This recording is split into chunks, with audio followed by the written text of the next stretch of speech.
हरे कृष्ण गोविंद नारायण हरे कृष्ण गोविंद नारायण हरे कृष्ण गोविंद नारायण हरे कृष्ण गोविंद नारायण हरे कृष्ण गोविंद नारायण हरे कृष्ण गोविंद नारायण हरे कृष्ण गोविंद नारायण हरे कृष्ण गोविंद नारायण हरे।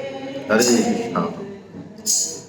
वसुदेव सुतं देवं कंस चाणूरमर्दनं देवकी परमानंदं कृष्णं वंदे जगद्गुरु। आप सभी वैष्णव जनों के चरणों में दंडवत प्रणाम। हरे कृष्णा। भगवान श्री कृष्ण की अद्भुत कृपा कि हम पुनः भगवान की चर्चा के लिए इकट्ठे हो पाए। वास्तव में तो जब हम जगें सुबह तो भगवान को बहुत लाख लाख धन्यवाद देना चाहिए, क्योंकि आंकड़ों के मुताबिक शायद 3.5 लाख लोग सोते तो हैं, लेकिन तो हम कम से कम उन भाग्यशालियों में तो हैं कि हमने आँख खोली और लगा कि हाँ हम जीवित हैं। तो भगवान की कृपा के अलावा कोई दूसरा कारण इसमें नहीं हो सकता, क्योंकि कोई भी कारण, स्वास्थ्य माने, पैसा माने, पद माने, वो सारे कारण धरे हैं और फिर भी आँख नहीं खुलती है। तो एक खेल चल रहा है बड़ा जोरदार। भगवान श्री कृष्ण वो तो खिलाड़ी हैं ही सबसे ऊंचे, तो वो खेल भी खेलेंगे तो तगड़ा वाला ही खेलेंगे। तो हम तो उनके बच्चे हैं, तो उन्होंने संतों को, शास्त्रों को, सारा सत्संग एक तरफ तो जो है ये उतार रखा है कि लाओ भाई मेरे बच्चों को मेरे पास, और एक तरफ जो है ये सारा सामान दे दिया संसार में, इतनी सुंदरता, इतना ऐश्वर्य, सुख भोग। तो हम जो उनके प्यारे प्यारे बच्चे हैं, तो हमें लगा कि श्री कृष्ण से ज़्यादा सुख जो है वो इन संसार के भोगों में है। तो भगवान समझा रहे हैं, लेकिन हम आसानी से समझने वाले हैं नहीं। लेकिन भगवान भी कह रहे हैं तू कब तक नहीं समझेगा, आखिर मैं तेरा पिता हूं, है ना। तो भगवान डाल तो हम कहते हैं हम पात पात। तो ये खेल चल रहा है बड़ा जोरदार, और इस खेल में ये बहुत विलक्षण बात है कि इस दुस्तर खेल के बावजूद भी हम में से कुछ लोग भगवत गीता को सुनने का संकल्प ले पाते हैं। ये आसान काम नहीं है भाई। जीवन बिना गीता के, भौतिक जीवन बिना गीता के बड़े आराम से चलता है। बोलो क्या अनुभव है आपका? कई लोग होते हैं वो तो कहते हैं साहब आप तो कह रहे हो 50-60 साल, हमको तो मरते दम तक भी गीता की जरूरत नहीं पड़ी, बड़ी आराम से कट गया। गीता की जरूरत कहाँ पड़ती है हमें? शुरू से, जन्म से लेके बताओ अब तक जरूरत पड़ती? यदि पड़ी होती तो हम घुस चुके होते, लेकिन प्राय हम जरूरत से नहीं आते। 99.99% लोग किसी के द्वारा लाए जाते हैं, जरूरत से नहीं आते। और बोले कई तो ये कहते हैं हमें गीता कोर्स में आने के बाद कि भाई साहब आपने खा फंसा दिया यार, ये मैं क्यों, क्या हो गया? कि पहले बड़े आराम से जो है संसार में लिप्त रहते थे, भोगों में लगे रहते थे, अब अंदर से कुछ गड़बड़ी होती है भाई साहब। मन तो कहता है इधर चलो, और अंदर से कुछ ऐसा लगता है यार ये क्या कर रहे हैं आपने, मतलब कंफ्यूज कर दिया है हमको यार। हाँ, गीता में आपको ऐसे ऐसे चमत्कार मिलेंगे कि जो लोग माला पे हाथ रखना ऐसा मानते हो कि ये माला तो बिल्कुल ठोठ निकम्मों का काम है, गीता ऐसी कृपा करती है, गीता माता भगवान श्री कृष्ण की ऐसी कृपा होती है कि शायद कुछ समय बाद उनके हाथ से माला छूटे ही ना, है ना। जो लोग भगवान को नहीं मानते हैं वो सबसे ज्यादा आस्तिक पाए जाते हैं। विवेकानंद जी के हिसाब से तो ये बात बिल्कुल ठीक है। विवेकानंद जी कहते हैं यदि आपको भगवान पे विश्वास नहीं है तो नास्तिक बने रहो, लेकिन नास्तिक भी पक्के वाले बनना, क्योंकि जिस दिन आप पलटोगे तो जितने ये छोटे मोटे आस्तिक चल रहे हैं ना, इनसे बहुत आगे निकल जाओगे आप। और ऐसा उदाहरण है शास्त्र में, आप देख लें। तो बहुत कृपा है कि हम भगवत गीता के सन्मुख हो पाए, क्योंकि मनुष्य जीवन का ये सर्वोच्च फल है।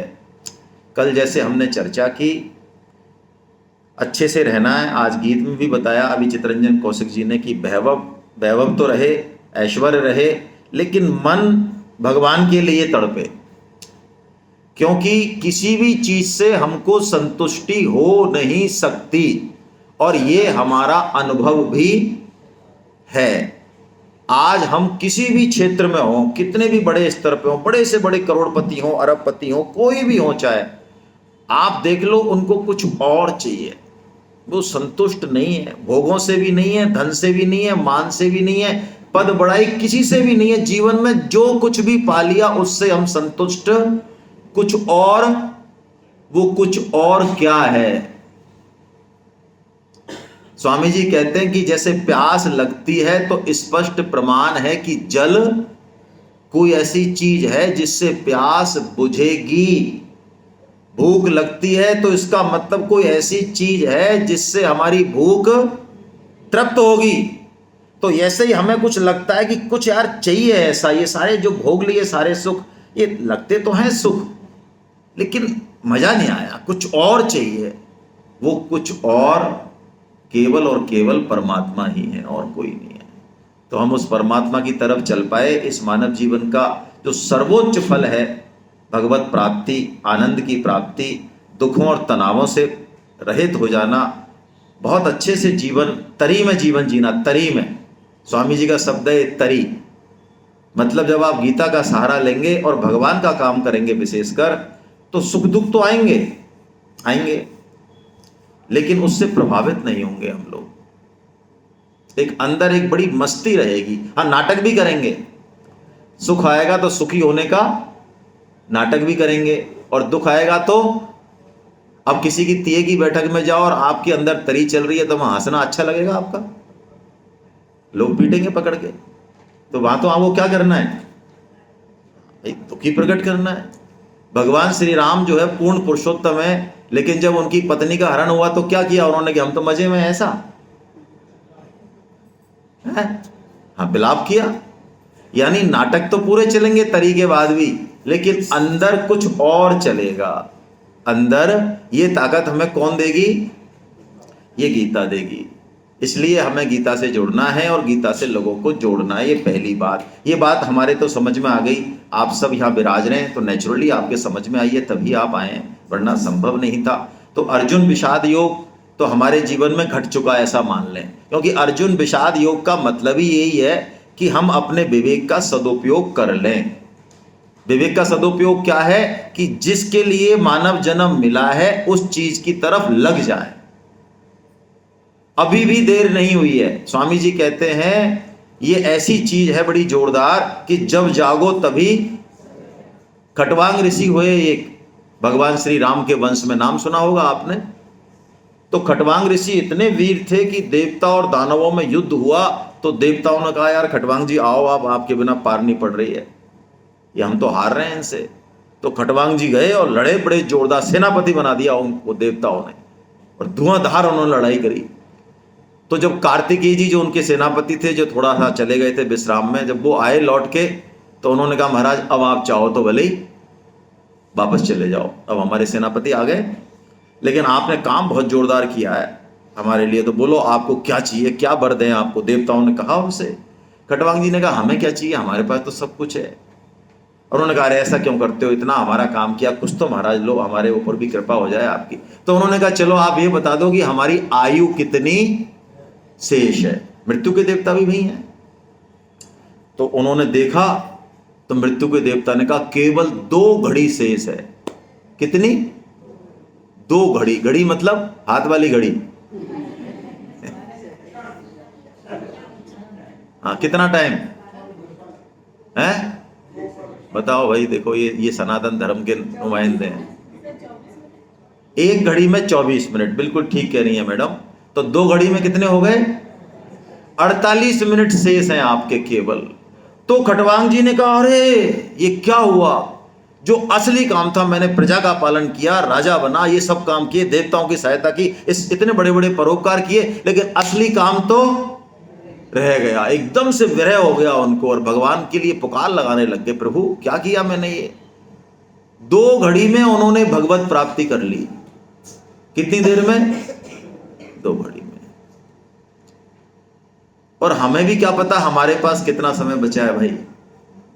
इसलिए स्वामी जी कहते हैं हमको तुरंत इस प्रयास की तरफ लग जाना चाहिए बिना किसी देरी किए। एक बहुत इंपॉर्टेंट बात, संसार को हम कितना भी बना लें, भगवान में नहीं लगने का कारण यही है कि हमें शरीर, संसार और समाज की फिक्र है, कोई ना कोई हमारे पास प्रायोरिटीज हैं। लेकिन स्वामी जी कह रहे हैं संसार को कितना भी बना लो, अंततः वो बिगड़ ही जाना है। इसलिए बहुत ज्यादा इसकी परवाह न करके असली काम कर लेना चाहिए, क्योंकि ये काम केवल और केवल हम ही कर सकते हैं हमारे लिए, कि कोई दूसरा कर सकता है। और जिन कामों में हम बिजी हैं बहुत ज्यादा, आप बताइए यदि हम नहीं रहेंगे तो क्या वो हमारे बिना हो जाएंगे? हैं? बताओ, ऐसा कोई काम बताओ जो नहीं, सारे हो जाएंगे। शादी हो जाएंगी, बच्चे बड़े हो जाएंगे, है ना, मकान बन जाएगा, सब काम हो जाएंगे, और बल्कि हम चले जाएं तो और बढ़िया तरीके से होंगे। हैं? कई बार हम जो है रोड़ा बन के बैठे रहते हैं घर में। हम थानेदार बन जाते हैं तो ना काम होने दे ना करें खुद, तो वो थानेदार हटे तो सब काम बढ़िया हो बल्कि। तो भैया असली काम में हमको लगना है, और असली काम के लिए भगवान ने तरीका बताया, ज्ञान योग। तो ये समझ में आ गई बात है, तो ज्ञान योग हो गया। मैं कल की चीज़ों को कह रहा हूँ दूसरे तरीके से आपको, क्योंकि अभी हम समोसे वमोसे खा के आए, थोड़ा सा गीता तक लेके आ रहा हूँ आपको मैं। तो ये तो ज्ञान योग हो गया कि ये चीज़ समझ में आ जाए हमारे जल्दी से जल्दी। और अब करना क्या है, समझ में आ गया तो करना क्या है, समझना ही थोड़ी है, करना भी तो है। तो करना, भगवान कह रहे कर्म योग का आचरण कर। तो कर्म योग का आचरण क्या करना है, तो एक उदाहरण से समझते हैं बस पूरे कर्म योग को, कि रामकृष्ण परमहंस जी कहते हैं कि संसार में हम सबको दासी की तरह रहना चाहिए। राजा के यहाँ पे दासी नौकरी करती है और उसके युवराज का जो छोटा है उसका पालन करती है, नहलाती है, धुलाती है, दूध भी पिलाती है, कपड़े भी पहनाती है, और बहुत प्रेम करता है युवराज उससे, बहुत प्रेम करता है, माँ जैसी मानता है। लेकिन दासी कभी भी ये नहीं भूलती कि ये मेरा नहीं है। ऐसे ही हमको इस संसार में सबका काम करना है, सबकी सेवा करनी है, सबसे प्रेम करना है, लेकिन ये नहीं भूलना है कि हमारा असली घर और हमारे जो प्रेम करने वाले परम पिता परम माता वो कोई और हैं। ये सब रिश्ते नाते जो मिले हैं, जिनको हमने अपना मान रखा है, ये सेवा के लिए तो अपने हैं, ऋण उतारने के लिए तो अपने हैं, लेकिन वास्तव में इनमें से अपना कोई है नहीं। यदि उसको छोड़ के इनको अपना मान लिया तो गड़बड़ हो जाएगी। तो कर्म योग क्या है? कर्म योग यही है कि संसार में हम कैसे रहें, दासी की तरह रहें, क्योंकि कोई भी चीज यहां पर हमको परमानेंट नहीं। जिससे भी हमने आसक्ति करी, शरीर से करी, पद से करी, जिससे भी करी, परिस्थिति से करी, मकान से करी, गाड़ी से करी, रिश्तों से करी, जहां से भी आसक्ति करी, वहीं हम फंसने वाले हैं, वहीं हम फंसने वाले हैं। और बड़े मजे की बात है कि जिस चीज को आप सबसे बढ़िया समझ रहे हो, वही चीज आसक्ति के कारण पलट के कुछ समय बाद आपको बिल्कुल यू टर्न मारेगी। मान लीजिए आप इस बात को, जो आप सोच सकते हो कि ये तो हो ही नहीं सकता मेरे साथ, ये तो मेरे साथ ऐसा कर ही नहीं सकता,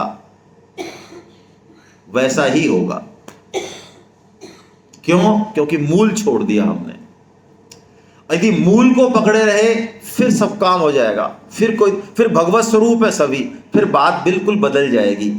जैसे कि एक बार मैं आपको बताऊं, स्वामी शरणानंद जी महाराज का नाम सुना है आपने? सुना होगा कई लोगों ने। परम श्रद्धेय स्वामी जी महाराज जो है उनमें गुरु भाव रखते थे, है ना। तो शरणानंद जी महाराज एक बार ट्रेन में जा रहे थे, तो भरतपुर में सिमको एक फैक्ट्री है, सिमको वैगन, जहाँ पर रेल के डिब्बे बनते हैं, है ना। तो उसके जीएम थे उस समय के, जीएम SK सक्सेना, और बड़े भोगी विलासी थे, दारू पार्टी ये वो, बड़े इतने ऊंचे पद पे थे उस समय। भरतपुर अब तो खत्म हो गया, वो बहुत तगड़ा पहले सिस्टम था, बहुत तगड़ा, उसके जीएम थे वो। तो एक बार ट्रेन में उनको स्वामी जी मिल गए, तो ऐसे ही उन्होंने जो है मौज मजे की दृष्टि से, है ना, जो इस तरह के लोग होते हैं वो टेस्टिंग करते हैं संतों की। तो वो कहते हैं, उन्होंने पूछा, देखो स्वामी जी, आपके जो ये ईश्वर ईश्वर है, भगवान भगवान आपके, कई बार लोग हमारे पास मैसेज भेजते हैं, भाई साहब ये आपकी गीता वाला मैसेज हमको अच्छा लगा, आपकी गीता, इनको क्या लेना देना गीता वीता से। तो उन्होंने कहा, भाई साहब आपके जो भगवान है उनके यहाँ हमारे जैसों का भी कोई स्थान है क्या, हमारे जैसों का? तो उन्होंने बताया, आप जैसे मतलब, तो उन्होंने पूरा बता दिया। देखिए संत के सामने पापी व्यक्ति भी यदि सरलता से बता दे तो काम हो जाता है उसका। उन्होंने कह दिया, हम ऐसे ऐसे हैं, रोज दारू पीते हैं, रोज पार्टी करते हैं, ये करते हैं वो करते हैं, हमारे सब सिस्टम खराब है। तो उन्होंने कहा, अच्छा आपके घर में पत्नी है, पुत्र है? कि हाँ है। तो उनको प्रेम करते हो? बहुत ज्यादा। कितना प्रेम करते हो? पत्नी को कितना? चलो पत्नी का बताओ, पत्नी को कितना? इतना प्रेम करते हैं कि हम शूट कर दें, कि किसी को भी खत्म कर दें, उसके लिए जान दे दें, हम अपनी जान दे दें। अच्छा, इतना प्रेम करते हो। अच्छा, आपको किसी दिन पता चले कि आपकी पत्नी किसी और से प्रेम करती है, तो किसी और से मिलती है, किसी और को चाहती है, तो शूट कर देंगे महाराज उसको। तो उन्होंने कहा, ये प्रेम नहीं है, ये आसक्ति है। प्रेम किसी गुण या विशेषता के कारण नहीं होता, प्रेम बस होता है। क्यों होता है? क्योंकि वो हमारा अपना है।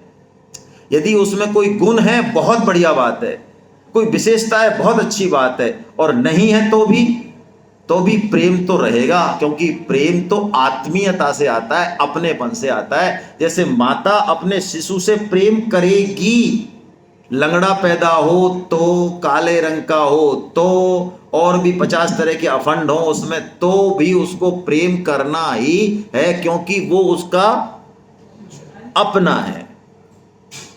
तो बस स्वामी जी ने कहा, यदि इस भाव से आप पत्नी को प्रेम कर जाओगे तो आपका कल्याण हो जाएगा। ये लोग पत्नी से प्रेम करते हुए भगवान मिल रहे हैं, और क्या चाहिए भाई।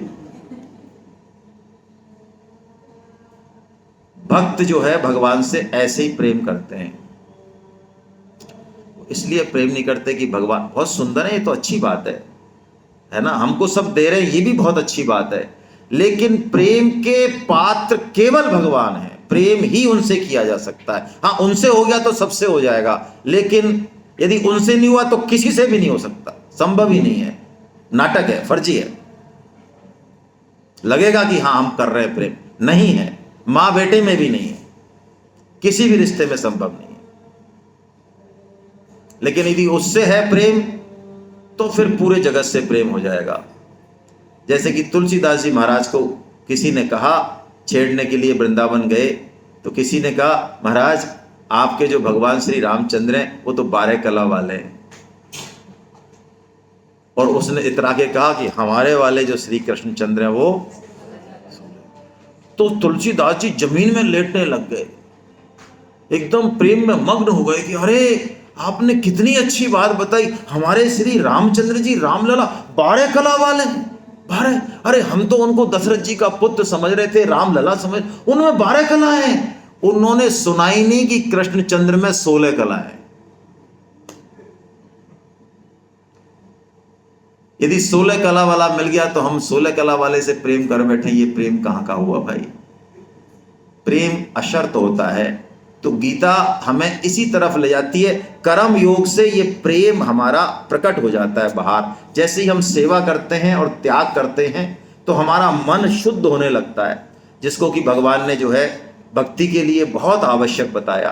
क्योंकि यदि भक्ति करनी है तो भक्ति मन से होती है, इंद्रियों से भक्ति नहीं होती। प्राय हम लोग इंद्रियों से भक्ति करते हैं, करनी है इंद्रियों से भक्ति, लेकिन जब तक मन से भक्ति नहीं होगी वो भक्ति जो है पूर्णता को प्राप्त नहीं होगी। और मन के लिए भगवान ने भक्ति के लिए बताया कि मन मुझ में आसक्त हो जाए। अर्जुन, आसक्त हो जाए। आसक्त का मतलब क्या होता है? आसक्ति का मतलब क्या होता है? भगवान जो है गीता में कहीं भी आसक्ति हो तो मना करते हैं, पतन की बात करते हैं। लेकिन जब भक्ति की शुरुआत करते हैं भगवान 7वें अध्याय में, तो सबसे पहला शब्द ये बोलते हैं कि तेरा मन किस में आसक्त हो जाए? मुझ में आसक्त हो जाए। भक्ति की परिभाषा ही यही है। जिस आसक्ति को भगवान खराब बताते हैं 6 अध्याय तक, भक्ति की शुरुआत उसी आसक्ति से करते हैं। इसका मतलब आसक्ति संसार में है तो खराब है, लेकिन यदि भगवान में है तो बहुत बढ़िया है। इससे बढ़िया तो कोई चीज ही नहीं। लेकिन आसक्ति का मतलब क्या है? क्या समझते हैं हम आसक्ति से? है निर्भर होना और शरणागति। देखो, आसक्ति का मतलब है कि जैसे आसक्त का मतलब है हमारी मन, बुद्धि और इंद्रियां बिना लगाए ही अपने आप जाएं उधर। आप सबके पास स्मार्टफोन है। मैं व्हाट्सएप का ही उदाहरण देता हूं, क्योंकि आजकल जो है भले एक बार प्राण की जरूरत नहीं है, लेकिन व्हाट्सएप की जरूरत बहुत है। तो यदि मान लो हम गीता सेमिनार में आ गए और 3-4 घंटे तक हमने व्हाट्सएप नहीं देखा, तो बोलो बाहर निकलते ही सबसे पहला काम क्या करेंगे?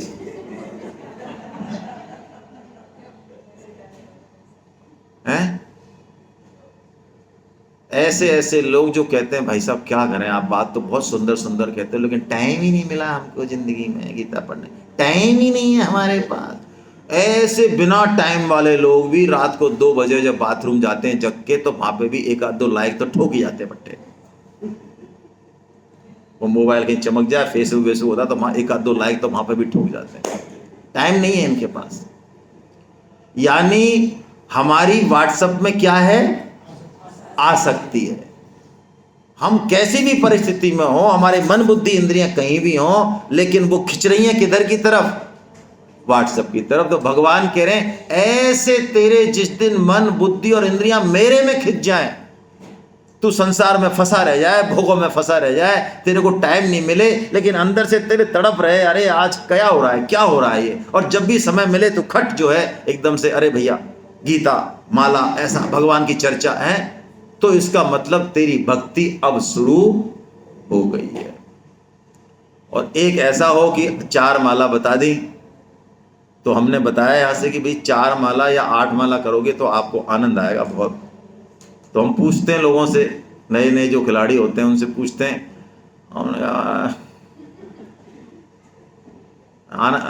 सच बताऊं भाई, झूठ बताऊं? मैं सच ही बताऊं।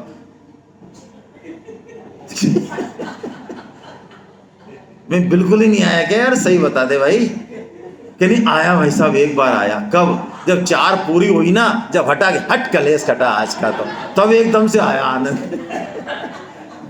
एक बार तो आता है भाई साहब, लास्ट में आता है बिल्कुल।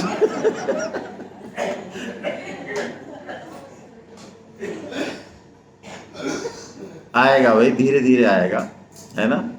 लगे रहें, आएगा। ठीक है, आ जाएगा, बहुत जल्दी आ जाएगा, महीने 2 महीने में। प्रैक्टिस करते रहें। सूत्र दिया कल हमारे दीवान साहब ने, जीवन जीने की कला दी। कल का जो सबसे जबरदस्त जो अध्याय था वो अक्षर ब्रह्म योग था, जिसका ये लगा हुआ है, मैंने स्लाइड इसलिए चेंज नहीं की। इसमें भगवान ने एक जो है ये 2 चीजें बताई बड़ी जोरदार, इसको हम और रिपीट कर लेते हैं बहुत जल्दी, क्योंकि ये उतार लेनी चाहिए जीवन में अभी इसी समय। एक तो भगवान ने बताया कि जो मृत्यु का जो समय है वो बहुत महत्वपूर्ण है। जीवन तो महत्वपूर्ण है ही, लेकिन मृत्यु का समय सबसे महत्वपूर्ण है। यानी मृत्यु के समय जिस मनोभाव में हम शरीर छोड़ रहे हैं, उस समय जो सूक्ष्म शरीर में चिंतन चल रहा है, उसी से ही हमारी अगली गति होगी। गति, यदि मान लो कुत्ते का चिंतन चल रहा है तो एंड टाइम पे फोटो खींचेगा, तो वो कुत्ते रूपी सूक्ष्म शरीर जो है वो निकलेगा बाहर वायुमंडल में, और कुत्ते के जो भोजन पदार्थ है, कौन सा कुत्ता? जिससे उसका पहले कोई ना कोई रिलेशन रहा, ऐसे उठ पटांग नहीं, लॉटरी सिस्टम नहीं। वो कुत्ते के भोजन पदार्थ में जाके उसके वीर्य में चला जाएगा और अल्टीमेटली कुतिया के पेट में आके वो कुत्ता ही, शास्त्र की बात कर रहा हूं। और यदि अंत समय भगवान का स्मरण हो गया तो अंत समय, और जिंदगी भर गीता नहीं पढ़ी, जिंदगी भर कोई काम नहीं किया और अंत समय भगवान का स्मरण हो गया तो क्या होगा? भगवत प्राप्ति हो जाएगी। ये भगवान कह रहे हैं, ये छूट दे रहे हैं, ये साड़ियों की सेल लगा रहे हैं भगवान कि 5,000 का माल जो है 500 रुपये में ले जा। हाँ, कृपा, क्यों प्रेम करते हैं ना हमसे। बोलो, आप अपने बच्चे की गलतियां माफ नहीं करते हो क्या? दूसरे के लिए तो हम बन जाते हैं जज।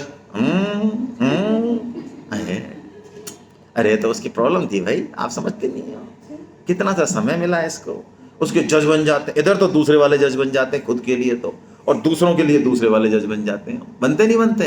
तो भगवान हमसे प्रेम करते हैं, इसलिए कहते हैं तू जिंदगी भर तेने कुछ नहीं किया मान लो, लेकिन अंत समय यदि तेरे को मेरा स्मरण रह गया तो तू मुझे ही प्राप्त होगा, इसमें कोई संशय। क्या बढ़िया बात बता दी, लेकिन खतरा है थोड़ा सा। भगवान ने कहा यदि मेरा स्मरण नहीं हुआ, किसी और का हो गया तो तू वहीं चला जाएगा। तो अब हमको चेक करना चाहिए कि हमारे वास्तव में स्मरण किसके चलते हैं जिंदगी भर। क्यों? जिसका चलेगा जिंदगी भर, चांसेज हैं कि अंत समय में हमें वही याद आने।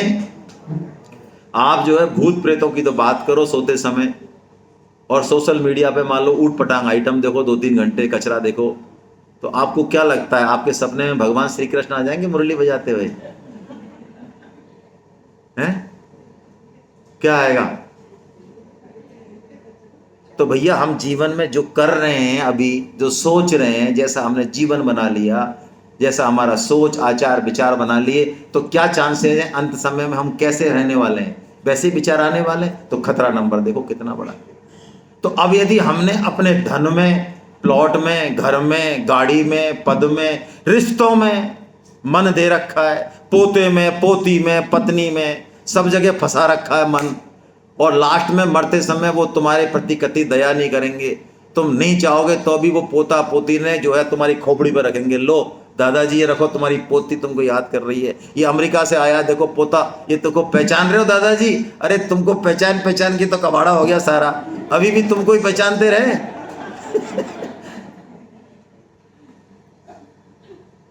क्या है ये श्लोक? ये जीवन जीने की कला है, और जीवन जीने की कला आती है मरने की कला से।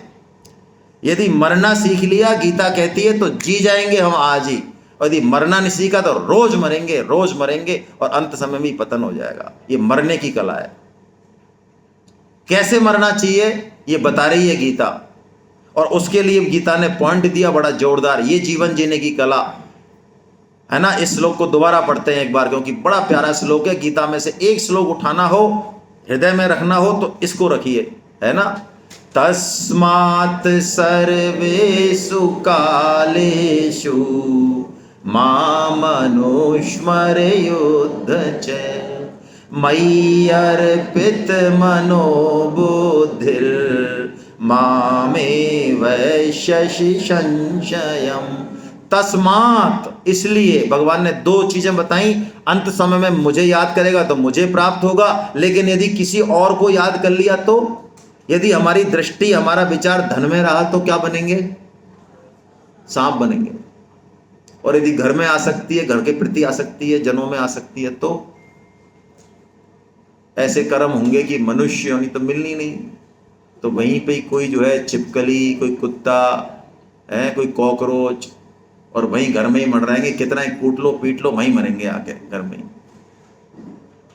कितना बड़ा खतरा है भाई, सोचें इस चीज को। अभी आप थोड़ा सा कॉकरोच की जीवन के बारे में सोचो, कुत्ते, गधे, भैंस, इनके जीवन को देखो घंटे 8 घंटे खड़े होके कि इनका क्या जीवन है। एक बार देखो, थोड़ा पास में रहो उनके, को कोई भी मार देता है, कुचल देता है। हम घूमने गए, हमने 50 जंतु मार दिए, अभी किसके पास FIR लिखा है बेचारे, किससे बोले ये हैं? अरे बोल नहीं सकते। भैंस को ठंड लगे रात में तो रह की सकती है, ये कह नहीं सकती है कि जो है मेरे को ठंड लग रही है भैया, मेरे को जरा कंबल बोरी को छोड़ा देना है। कितना कैसा बेबस जीवन होता है सबका, देखो तो सही आप। और हम उसी जीवन में धकेल दिए जाएंगे।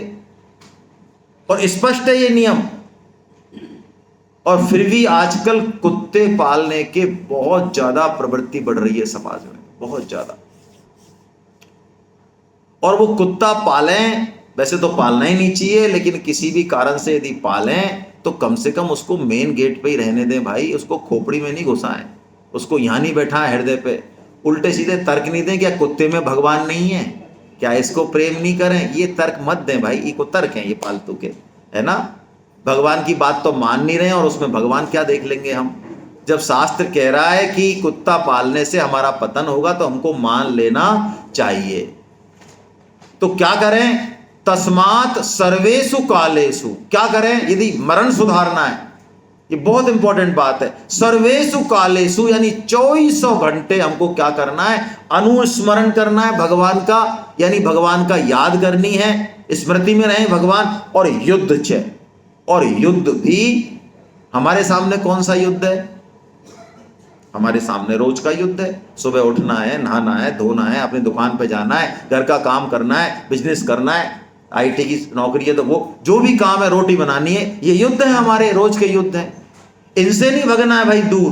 गीता पढ़ने वाले लोग कभी भी अपने कर्तव्य कर्म से चोरी नहीं करते हैं, ध्यान रखना।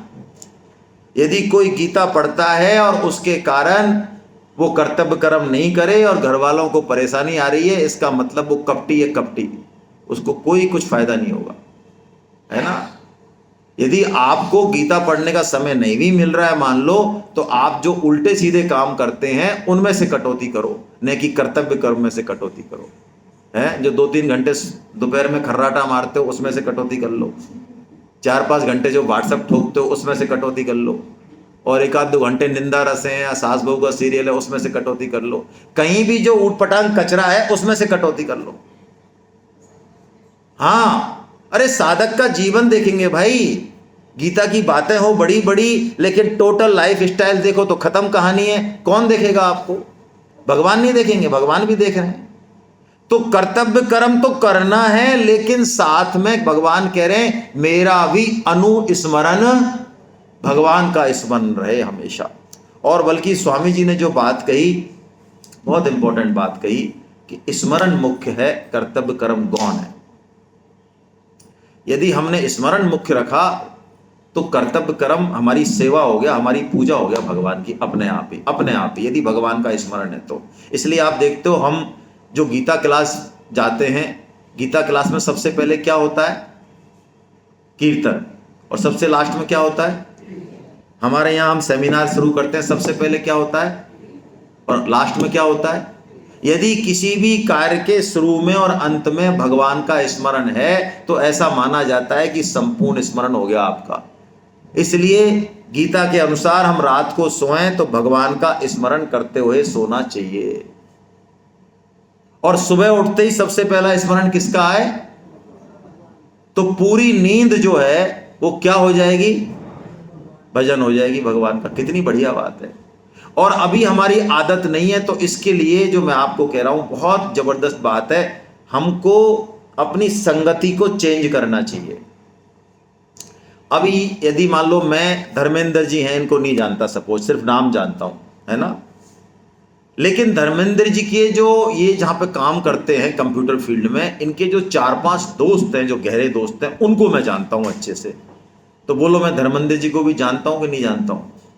मेरे को उनको देख के आइडिया लग जाएगा, उनके नेचर से वो किस तरह के लोग हैं, मेरे को आइडिया लग जाएगा कि धर्मेंद्र भी लगभग वैसे ही होने चाहिए ना। आपकी संगति से, हमारी संगति से हमारे बारे में पता, तो अपनी संगति सुधार दे भाई, तब जाके ये तस्मात् सर्वेषु कालेषु घट जाएगा। इसके लिए सबसे बढ़िया तरीका है जो कल आपको बताया, आपको तुरंत प्रभाव से गीता क्लास का रजिस्ट्रेशन करा लेना चाहिए। क्यों कह रहा हूं मैं ये ऐसी चीज, सेमिनार में भगवान की कृपा से कुछ भाव बनते हैं, लेकिन मैंने कहा ना शुरू में जहां से शुरुआत की कि तू डाल तो मैं, बाहर जाते ही भगवान की माया अपना काम चालू करेगी, और हो सकता है 2 दिन बाद ही ये भाव हमारे 0 हो जाए और फिर हम वही लग जाएं 2 दूनी 4 और 4 दूनी 8। रजिस्ट्रेशन यदि अभी करा लिया तो चांसेज हैं कि आप, क्योंकि 550 रुपये लेते हैं ना हम, फ्री में तो करते नहीं, फ्री वाले को तो आप अंगूठा दिखा दोगे, है ना, और 550 ले लिए तो हमारी जान अटक जाएगी उसमें। हाँ, अटक जाती है भाई। ये मत कहना आप करोड़पति हो, नहीं, करोड़पतियों की ज्यादा अटकती है। पैसा चीज ऐसे ही है कि सबकी अटकती है। पैसा यदि हमने कहीं फंसा दिया तो कुछ न कुछ तो एक बार तो देखेंगे जाके कि देखे सही यार क्या बीमारी है ये। और बस एक बार, दो बार, तीन बार भी हम गीता क्लास में पैसे के चक्कर में चले गए तो बहुत चांस है कि अब हमारा अंदर से जो है वो मेक ओवर वाला काम चालू हो जाएगा, हम चेंज होना चालू हो जाएंगे। वो वातावरण हमको हर सप्ताह मिलता रहेगा, वो लोग मिलते रहेंगे। तो इसलिए ऐसी संगति करना बहुत आवश्यक है, और इससे भी जरूरी है दूसरों को जोड़ना। ये बहुत इंपॉर्टेंट बात है जो मैं आपको दो कह रहा हूं। ये गीता का 2 दिन का या पूरा सार है ये। एक तो खुद संकल्पित हो कि हम गीता पढ़ेंगे, दूसरा जो आपकी बात मानते हो, जो आपके अपने हो, जिनसे आप प्रेम करते हो, उनको गीता की तरफ जोड़िए। बजाय ये सोचने के कि ये स्टूडेंट है, ये IITN है, ये नौकरी है, ये बूढ़ा है, ये रिजेक्ट, कुछ नहीं, सबको जोड़िए। अपना उदाहरण नहीं देना चाहिए, लेकिन मैं दे रहा हूं क्योंकि लौकिक उदाहरण से बात समझ में आती है, हालांकि हमें अलाउ नहीं अपना उदाहरण देना।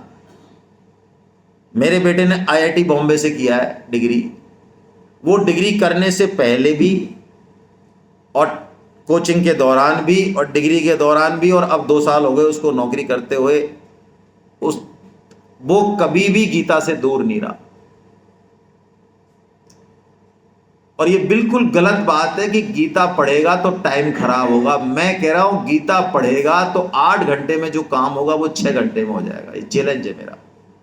आप फील करोगे, इसको फील करोगे, आपका बच्चा फील करेगा। मानो आप इस चीज को, उसकी बुद्धि, उसका मन, उसकी ग्रास्पिंग, उसका लेवल अलग हो जाएगा। मानो आप इस चीज को। समस्या तो हमारी खोपड़ी में है, क्योंकि हम नहीं मानते इस चीज को कि हमारा तो IIT कर रहा है साहब, और अभी तो बहुत टाइम है इसके पास। बाद में, जैसे आपने कर लिया बाद में, ऐसे ये भी बाद में कर लेगा। मैं कह रहा हूं जोड़ना खुद पढ़ने से ज्यादा जरूरी है लोगों को गीता में जोड़ना।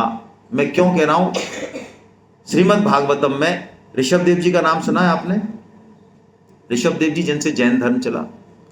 ऋषभदेव जी के 100 पुत्र हैं, उनमें सबसे बड़े हैं भरत जी। भरत जिनके नाम पे हमारा नाम, ये भारत देश का नाम भारत है। तो ऋषभदेव जी का 5वें स्कंद में चरित्र है जहां पर वो अपने 100 पुत्रों को बैठाकर उपदेश दे रहे हैं। ऐसा उपदेश हर पिता को देना चाहिए, एक बार या एक से अधिक बार, भले बच्चे सुने चाहे ना सुने, हमारा तो काम है देना। हम दें ही ना, बताएं ही ना, IITN बनाने में लगे हुए हैं तो फिर ठीक है, भुगतेंगे, है ना। तो उन्होंने एक उपदेश दिया और उसमें एक श्लोक बोला उन्होंने 18वें नंबर का, कि वो पिता पिता नहीं है, वो माता माता नहीं है, वो मित्र मित्र नहीं है, वो भगनी बहन बहन नहीं है, वो गुरु गुरु नहीं है, जो अपने आश्रित को भगवान में ना लगा दे। बहुत बड़ा पाप है भाई, ध्यान रखना। ये आपको ये पता ही नहीं होगा, हमें भी नहीं पता था। यदि हम, वैसे तो हमें नहीं पता, हम लाए तो है नहीं बच्चों को, है ना। ज्यादातर हमारी आजकल संस्कार है ही नहीं। गर्भ संस्कार के बारे में शादी होती है कोई बताता ही नहीं है, हमें नहीं बताया। गर्भाधान संस्कार क्या है, ये कितनी पवित्र भावना है, किस भाव से वो संयोग होना चाहिए, उसके पीछे क्या कंसेप्ट है, हमारे शास्त्रों में गजब की चीजें हैं, लेकिन कहीं कोई चर्चा ही नहीं होती। क्या करें? तो गर्भाधान संस्कार से तो बच्चे आए नहीं, जैसे भी आए वो हमें पता है, लेकिन चलो आ गए तो चूंकि अब हमारी पूरी जिम्मेदारी है कि यदि वो आ गए हैं और उसके निमित्त हम बन गए हैं, तो हम यदि उसको भगवान में नहीं लगाते हैं तो हमारे ऊपर बहुत बड़ा ऋण है, बहुत बड़ी जिम्मेदारी है। इसको हम जो है जरूर करें। इससे क्या होगा, जैसे ही हम भगवान की वाणी में का आश्रय लेंगे, उसको समझेंगे, करेंगे, अपने आप हमारी स्मृति में होने लग जाएंगी चीजें। भगवान का स्मरण अपने आप रहेगा, अपने आप करने की जरूरत नहीं पड़ेगी। फिर कुछ महीने की बात है, फिर सारे काम जो होंगे हमारे संसार के, ऑफिस के, वो सारे काम भगवान की सेवा पूजा हो जाएंगे। साधक जो है धीरे धीरे, जैसे हमको ध्यान नहीं रहता ना, हम कोई स्मरण थोड़ी करते हैं, अपने नाम का स्मरण नहीं करते, मैं स्त्री हूं कि मैं पुरुष हूं ये मैं स्मरण नहीं करता, लेकिन मुझे हमेशा याद रहता है ना। हमेशा हम सबको याद रहता है, या भूल जाते हो आप लोग कभी कभी? थोड़ा चेक करते हैं यार, हम स्त्री हैं पुरुष हैं, या नाम भूल जाते हैं अपना, नाम भी नहीं बोलते ना। बोलो, कभी माला करी नाम की, मेरा नाम जगन्नाथ, मेरा नाम जगन्नाथ, मेरा नाम जगन्नाथ, जगन्नाथ प्रसाद शर्मा, जगन्नाथ प्रसाद शर्मा, जगन्नाथ प्रसाद शर्मा, ऐसे माला करी? तो जिसकी माला करते हैं वो याद नहीं रहता, जिसकी माला नहीं करते हैं वो याद आ जाता है। क्यों भाई? वो 24 घंटे याद रहता है। अरे 24 घंटे छोड़ो, स्वामी जी तो कहते हैं बड़ी जोरदार बात है कि वो सो गया, मन सो गया, बुद्धि सो गई, और जगन्नाथ सोया हुआ है, और एक जो है कोई काशीनाथ सोया हुआ है, जो भी दूसरा नाम है, और आप आवाज दोगे जगन्नाथ को तो बोलो चांसेस किसके हैं जगने के? जगन्नाथ। यानी उसको नींद में भी ये पता है कि मेरा नाम, क्या बात है, ये लो, क्या बढ़िया बात है। तो स्मृति इसी के लिए भगवान कह रहे हैं कि तू हर समय मेरा स्मरण कर, और इसके स्मरण के लिए सबसे बढ़िया तरीका मैंने बताया, आप गीता क्लास ज्वाइन करें। कल आपने फॉर्म लिए होंगे, उनको कृपया आज ही जमा करा दें। हमारे अनुभव का थोड़ा सा आदर कर लें, अपना दिमाग नहीं लगाएं यदि माने तो, बाकी तो स्वतंत्र तो हम सब हैं ही। आज ही जमा करा दें, घर जाके जमा नहीं कराएं। हेलो, हाँ, घर जाके भले ही पैसे भी नहीं हो तो कोई नहीं, उसको भर के और अपने साइन ठोक के जमा करा दें, बस। फिर पकड़ लेंगे भगवान अपने को, कोई टेंशन नहीं है ना। अपना कमिटमेंट दे जाएं बस, एक बार तो काम हो जाएगा। हरे कृष्णा। अब भगवान जो है